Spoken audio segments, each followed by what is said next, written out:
Apollo, œuvre emblématique du XXe siècle de l'architecte Kenzo Tange, a été réhabilité par Redman et l'agence Calque dans le 13e arrondissement de Paris. Le projet a transformé l'immeuble en un espace de travail contemporain de 9 étages, avec 950 m² d'espace extérieur et près de 700 m² de lounge café. L'un de nos fils rouges sur les opérations est tout particulièrement ici. Particulièrement aussi parce qu'on est bien intégré dans le 13e arrondissement. On a, chez Redman, eu l'opportunité de livrer la station F pour Xavier Niel, le siège du Monde également, à proximité de la gare d'Austerlitz. Donc on connaît bien la ville et on a pu, dès l'amont, mettre en place un process de concertation. On a fait même une réunion publique pendant le dépôt du permis de construire pour solliciter, à la fois rassurer les riverains, les prévenir, les préparer à ce qui allait se produire place d'Italie, et aussi solliciter leurs remarques. Alors beaucoup de remarques ont été faites finalement sur le commerce, sur le socle sur lequel on intervenait peu. Forcément, l'immeuble de bureau au-dessus était plutôt à vocation privée. Mais en revanche, cette étape très amont, de concertation à la fois avec les riverains, mais à la fois aussi avec les services de la ville, au sens très très large, nous ont permis d'appréhender toutes les réactions, et que ça se passe bien tout du long. La place d'Italie, c'est un projet qui prend donc la place d'Italie, mais qui devait être beaucoup plus vaste.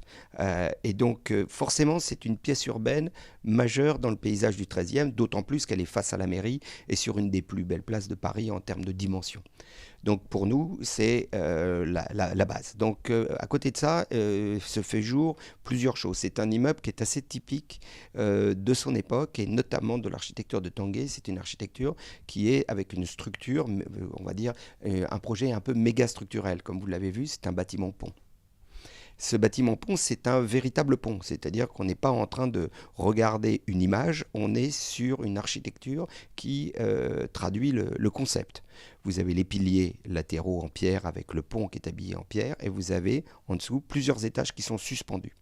Donc ça, c'est un premier élément et on se dit qu'également toute la façade est une façade qui va être signée par Tange en même temps que l'hôtel de ville de Tokyo, c'est-à-dire que c'est une architecture avec une trame qui est typique de son architecture. Donc ça, il est clair que quand on intervient sur un sujet comme ça, il est impossible de se dire qu'on va changer cette architecture. Le projet Apollo a également mis l'accent sur l'environnement, intégrant la biodiversité et la performance énergétique. Il est doté d'un grand jardin en rooftop, de terrasses végétalisées et de micro-habitats pour la faune. Nous avons, pour un petit peu d'histoire, nous avons acheté cet actif il y a maintenant 2 ans auprès du précédent propriétaire qui était AXA. Et nous avons repris le projet en l'état avec très peu de modifications, puisqu'il était déjà très très bien conçu par les personnes en place. Et donc nous avons livré le bâtiment à nos collègues de l'exploitation au mois de septembre dernier. Donc la commercialisation est bien sûr en cours sur ce bâtiment qui a aujourd'hui presque 5 plateaux qui sont loués. L'essentiel étant notre coworking. Nous sommes très fiers sous l'enseigne e-workshop qui est un concept propriétaire du groupe Inca et que nous exploitons en partenariat avec Morning qui est bien sûr un des leaders du sujet sur Paris. Et puis nous avons également d'autres plateaux qui sont loués et qui viennent juste de recevoir des nouveaux occupants qui sont ravis, je pense, j'espère, enfin j'en suis même sûr, de rejoindre Apollo. Et donc on a beaucoup d'intérêt, beaucoup de visites. Bien évidemment, le marché reste très compliqué, mais nous sommes confiants vu la qualité de l'immeuble et l'emplacement pour la suite et les prochains mois qui viennent.